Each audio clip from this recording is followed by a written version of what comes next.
Assalamualaikum warahmatullahi wabarakatuh. Halo teman-teman semua, apa kabar? Semoga kalian dalam keadaan sehat walafiat ya. Pada kesempatan kali ini, Bu A ingin melanjutkan materi bab 1 kalian, yaitu seni lukis part 2.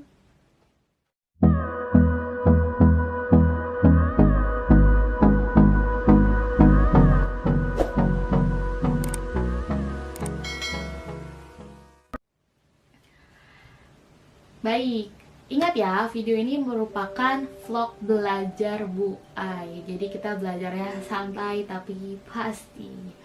Oke, minggu lalu yang sudah kita bahas itu banyak sekali tentang bab 1 ini, yaitu seni lukis. Mari kita ulang sedikit. Oke, di minggu lalu kita sudah belajar tentang pengertian seni lukis. Apa sih itu seni lukis? Yaitu kegiatan gambar menggambar atau lukis melukis di bidang dua dimensi. Itu merupakan pengertian dari seni lukis. Lalu ada unsur melukis atau unsur seni lukis. Apa aja? Ada titik, garis, bidang, bentuk, warna, dan lain-lain.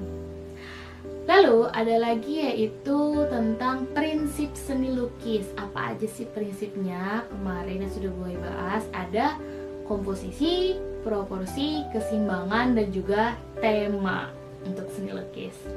Nah, dari situ kita lanjut ke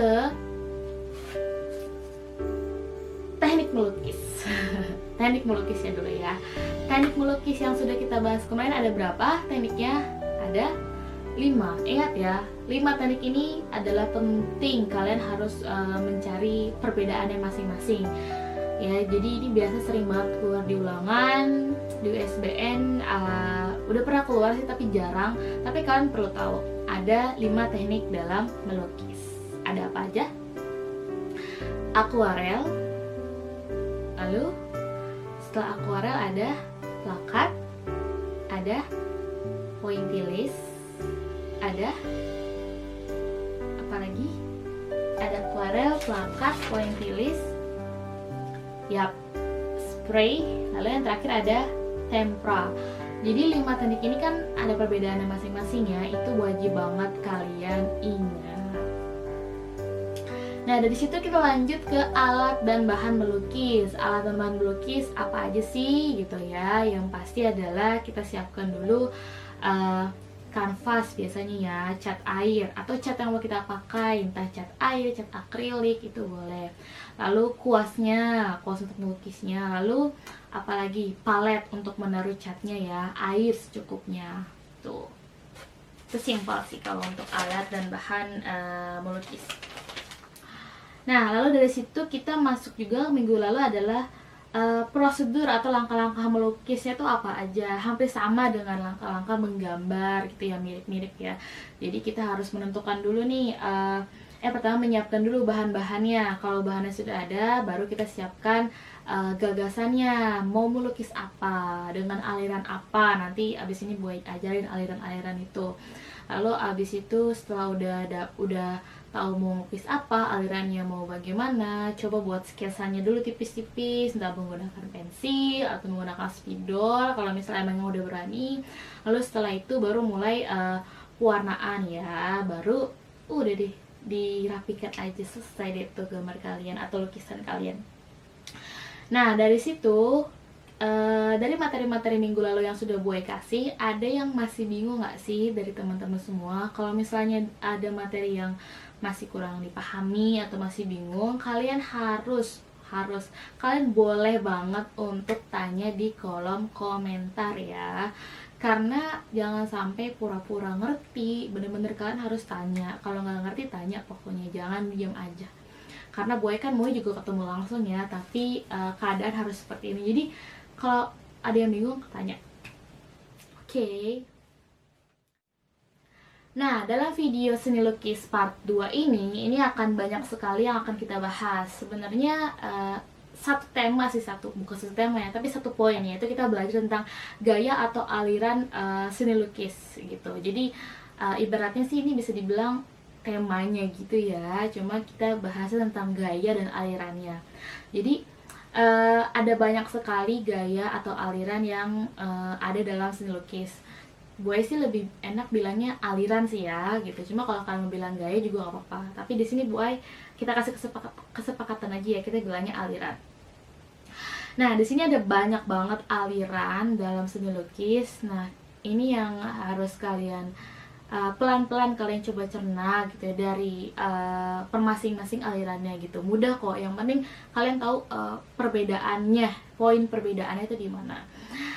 Tuh, oke, sudah siap?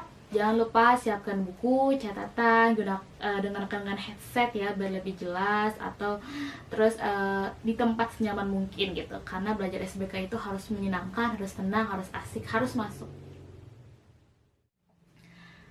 Baik, biasanya untuk belajar atau mencoba memahami aliran dalam seni lukis ini, di bab pertama ini, Bu Ai biasanya memberi 3 aliran dasar atau basic, atau 3 permulaan lah ya, aliran awal mula gitu ya, agar kalian lebih mudah.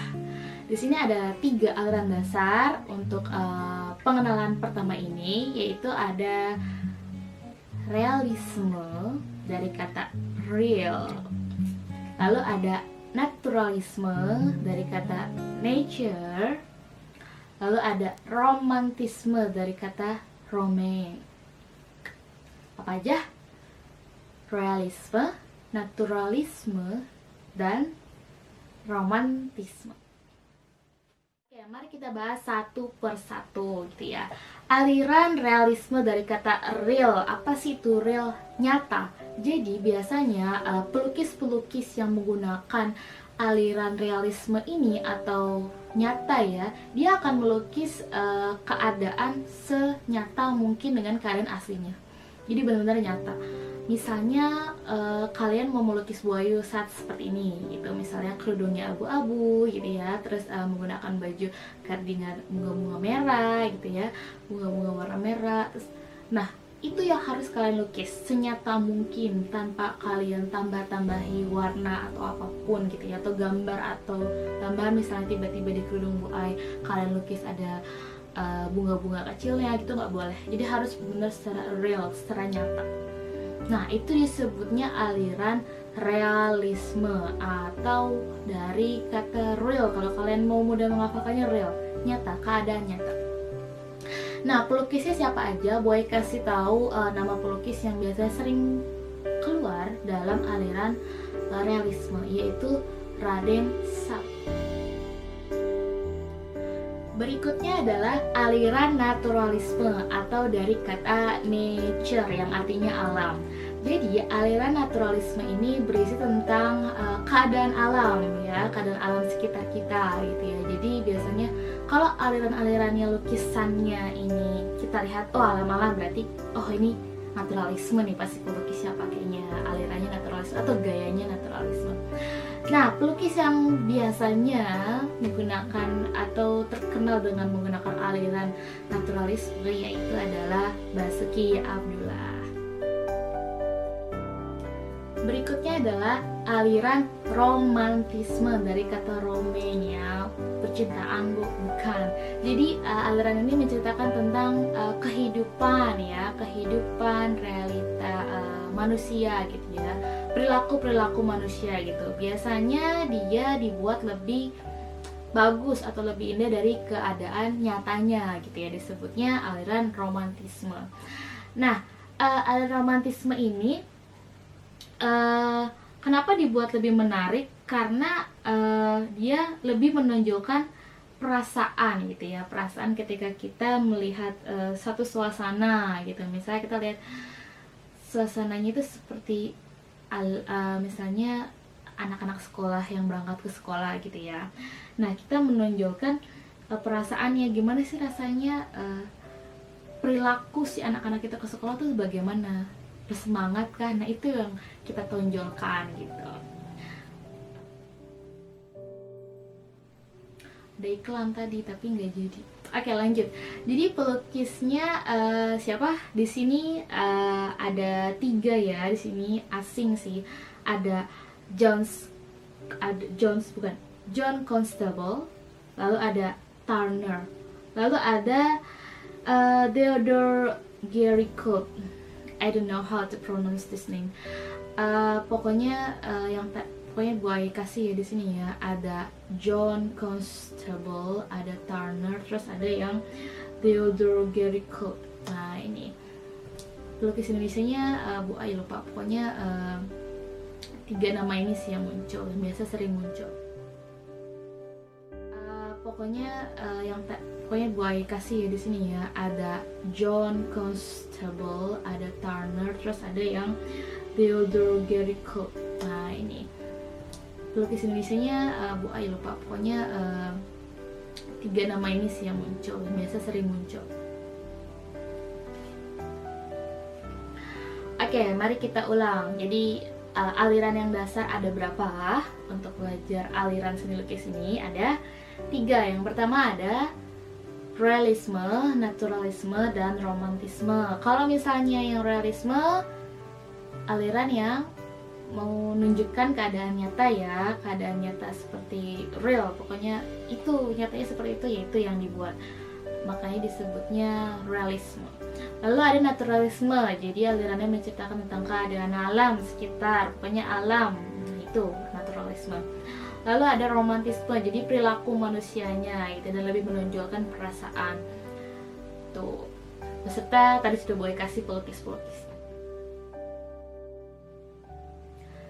Baik, setelah tadi kita sudah mengetahui ya 3 aliran dasar atau basic ya, atau permulaan, kita lanjut ke aliran-aliran berikutnya. Masih ada banyak sekali ya, Bu Ai akan sebutkan dan akan Bu Ai jelaskan pelan-pelan. Oke, ada impresionisme, ekspresionisme, surrealisme, kubisme, abstraksionisme, dekoratif.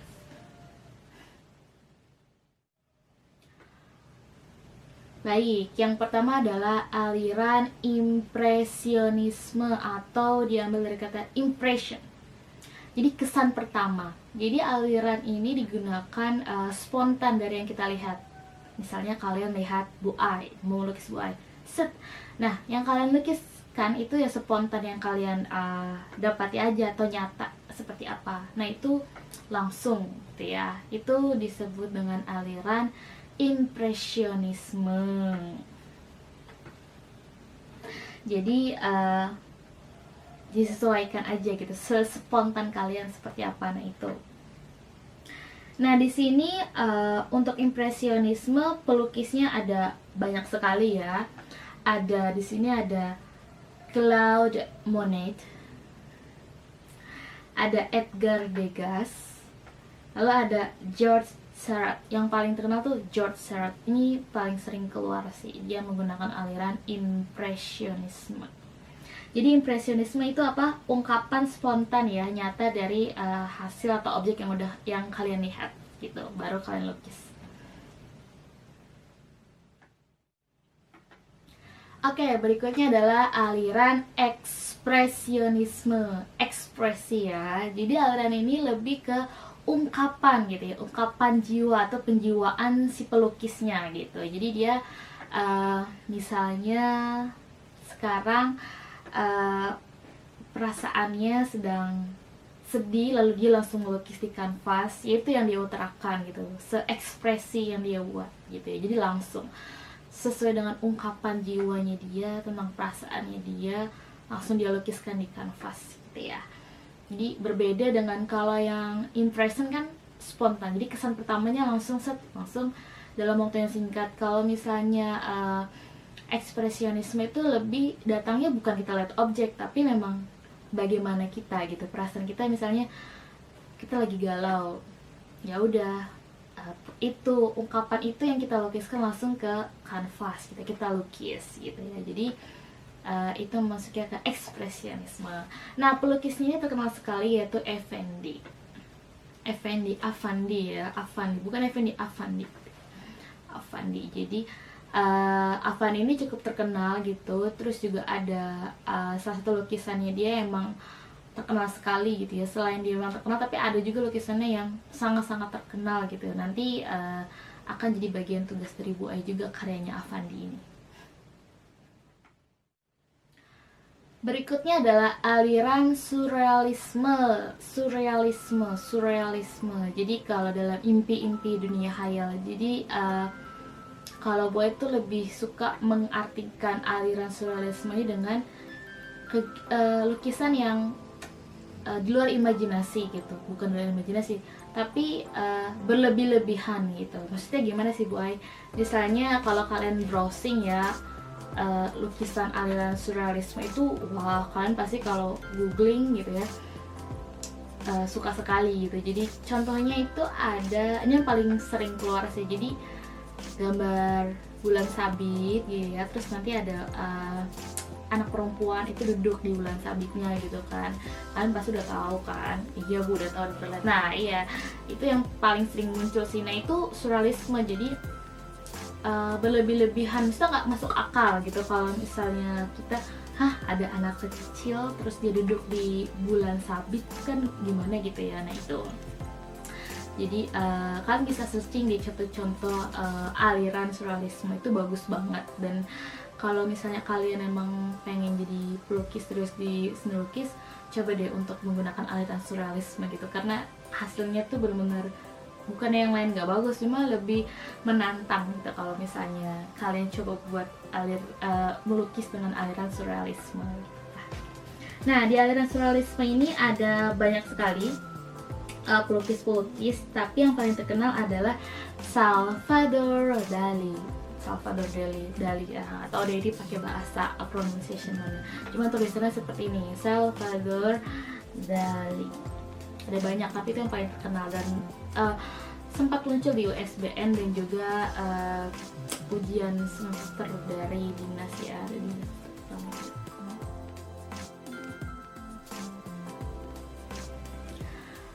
Berikutnya adalah aliran kubisme. Jadi aliran atau seni lukis yang dia dihasilkan dari gambar-gambar geometri gitu ya, jadi dibilangnya kubisme gitu kan.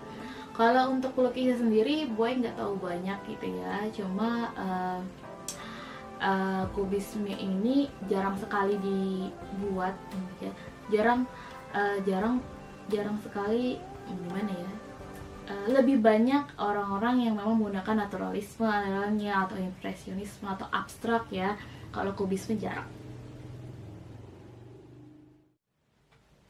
Berikutnya adalah aliran abstrak atau abstraksionisme. Abstraksionisme ini kebalikan dari realisme. Kalau realisme kan nyata, kalau abstraksionisme ini nggak nyata. Jadi kita lebih mudah mengartikannya bahwa aliran abstraksionisme ini aliran yang sulit dicerna, sulit diartikan gitu. Isi dari lukisannya itu sulit sekali diartikan.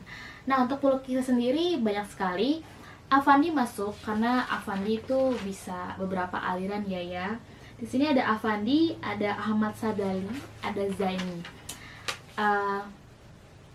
Abstraksionisme ini juga biasanya menjadi aliran yang terfavorit di kalangan anak-anak seusia kalian jika mau memulai melukis ya.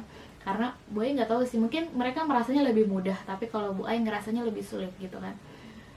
Karena itu tadi, jadi abstraksionisme tuh harusnya dicernanya sulit gitu, mencernanya sulit gitu, karena emang dia nggak berbentuk gitu, maksudnya nggak berbentuk pasti gitu kan. Makanya biasanya yang mencoba untuk aliran abstraksionisme ini bener-bener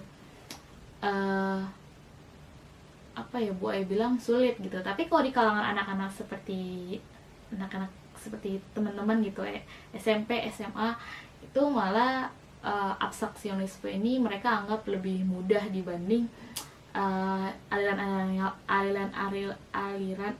yang lain gitu. Padahal kalau didalami sulit sekali sebenarnya kalau abstraksionisme. Meskipun kayaknya ngasal, tapi kita kan sebagai pelukis, meskipun kita baru belajar, tapi kita harus tetap mengerti kan ini maksudnya apa sih, tentang apa. Meskipun kelihatannya asal, tapi kita kan melukis dengan satu gagasan gitu kan. Jadi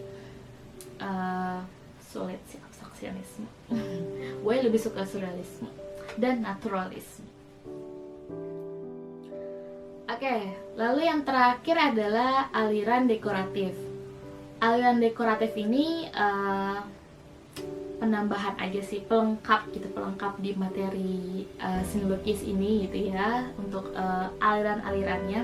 Jadi dekoratif ini aliran yang dia menggabungkan garis lurus ya, kalau di sini garis lurus tegas dan juga garis lengkung. Jadi dari hasil garis tegasnya ini sama garis lengkungnya dia membentuk objek baru gitu ya. Dan biasanya yang memang menggunakan ini tuh sudah pasti pelukis-pelukis Bali, namanya Arya Arwana. Lalu kalau dari luarnya ada Paul Gauguin. Paul Gauguin ini salah satu penulis memang yang dengan aliran dekoratif. Jadi dia mengkombinasikan garis tegas dan juga garis lengkung gitu ya. Jadi dia membentuk bidang baru lagi atau objek baru gitu.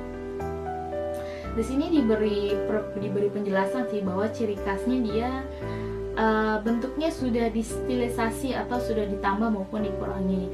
Lalu pewarnaannya udah tidak memperhatikan warna aslinya lagi, tapi sudah dia imajinasikan dengan yang baru gitu warnanya. Lalu komposisi bentuknya tidak memperhatikan perspektif gitu ya, dari jarak jauh. Kalau gambar dari jauh ya ukurannya segitu, bukannya lebih kecil atau lebih besar gitu ya. Dan biasanya pelukis-pelukis yang menganut aliran ini adalah pelukis Bali. Salah satunya adalah Arya Arwana, dan dari luarnya yaitu ada Paul Gauguin. Itu. Oke, jadi bagaimana? Sudah mulai panas ya, materinya nih. Sebenarnya kita hanya bahas aliran aja, tapi kok kayaknya pusing sekali gitu ya. Banyak sekali materinya gitu ya memang. Oke, jadi itu materi di bab 1 kalian tentang seni lukis ya. Ini merupakan video seni lukis part 2 gitu ya. Kalian bisa lihat materi sebelumnya di seni lukis part 1. Jika ada pertanyaan atau ada yang ingin diketahui lebih dalam atau masih ada yang kurang jelas, kalian boleh komentar di YouTube ya. Jangan lupa komentar dan tanyakan hal-hal yang masih kalian bingung. Oke, mungkin itu aja untuk video kali ini. Mohon maaf kalau ada kesalahan dalam video ini, kurang lebihnya.